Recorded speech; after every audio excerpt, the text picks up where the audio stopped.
আসসালামু আলাইকুম রহমতুল্লাহ বরকাত।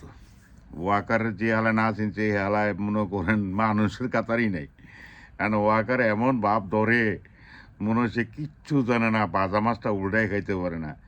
এই বাংলাদেশের সেনাপ্রধান ওয়াকার, শেখ হাসিনার ছোট বোনের জামাই, ও যে হালা কত খাতারনাক, এটা যারা রাজনীতি ছোটোখাটো করে বা চিন্তা করে তারা জানে।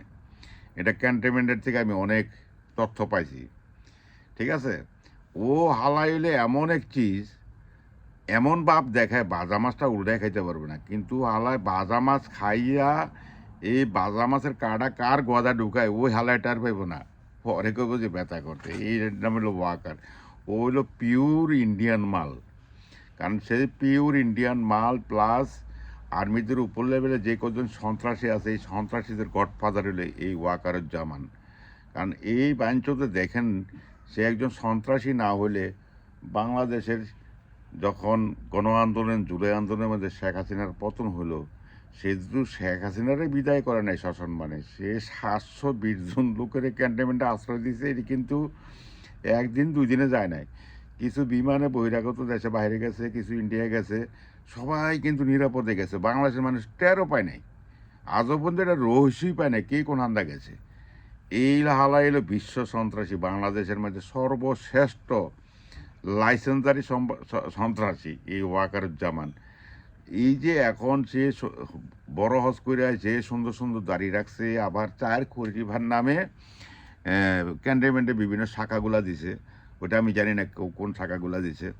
তো এটার অর্থ হইলো কি জানেন, এই পরামর্শটা দিছে ইন্ডিয়ান বলছে বাংলাদেশ তো ধর্মের প্রতি দুর্বল, তুই এমন একটা লেবাস দেখা যে তুই একের সাচ্চা মুসলমান, তোর আমলনামা অনেক সুন্দর, যার জন্য এই লেবাস ধরছে। সে জানে বিএনপি ফল করতে পারে, কারণ বিএনপি তো ফল করার কথাই। কারণ বিএনপির যত হাইকমান্ডের নেতা আছে তারা হইল ভারতের দালাল, ভারতের এজেন্ট। তো বিএনপি তো ফল করার কথাই, কারণ তার এজেন্ট চাচ্ছে এই সরকার ফল করুক এবং আওয়ামী লীগ দেশে আসুক, নির্বিচারে তারা আবার দেশে রাজনীতি করুক বা ক্ষমতায় আসুক, এটি তাদের প্ল্যান। এই প্ল্যানটাই ইন্ডিয়ান গোয়েন্দারা তাকে দিছে, তুমি দাঁড়িয়ে রাখো, সার্কলিভার নামে করো, একটু লেবাস ধরো। এটি হলো মুখ্য ব্যাপার।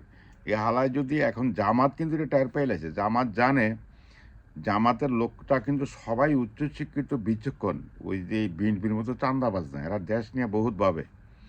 আর দেশ প্রেম থাকলে একমাত্র জামাতের আছে, ইনসাফের পক্ষে জামাত আছে। জামাত অনেক আগের থেকে টের পাইছে, তারা যদি বড় ধরনের আন্দোলন করে বা বিএনপির পতন হয়, এই সুযোগটা কিন্তু ওয়াকার নিব মানে কি দেখাইবো, আমি দেশের স্বার্থে, দেশের গণতন্ত্রের স্বার্থে সামরিক শাসন কায়েম করিলাম, আমি ক্ষমতা নিলাম।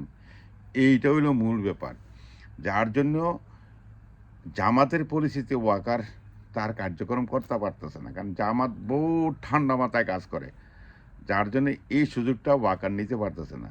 তো সে এখনও সুযোগে আছে।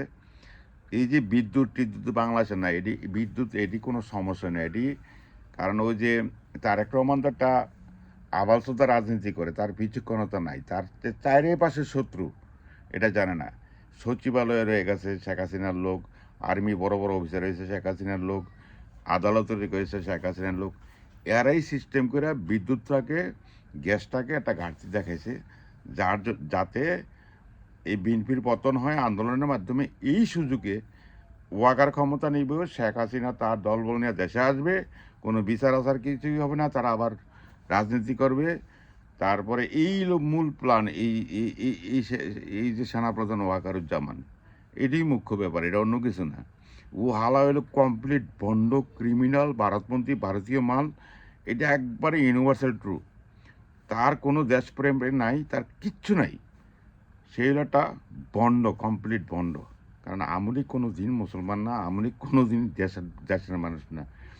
এটা একটা আমলিক অর্থ হইল কি, এই একটা নামধারী আমলিক, এটা হলো মূলত এই আমলিক দলটা হইলো এটা ইন্ডিয়ান একটা বাংলাদেশের ঘাঁটি। এটা পরিচালনা করে ইজারাদার হইলো এই আমলিকের লোকজন। এই হলো মূল ব্যাপার। বাংলাদেশ জিন্দাবাদ, ইনকলাব জিন্দাবাদ।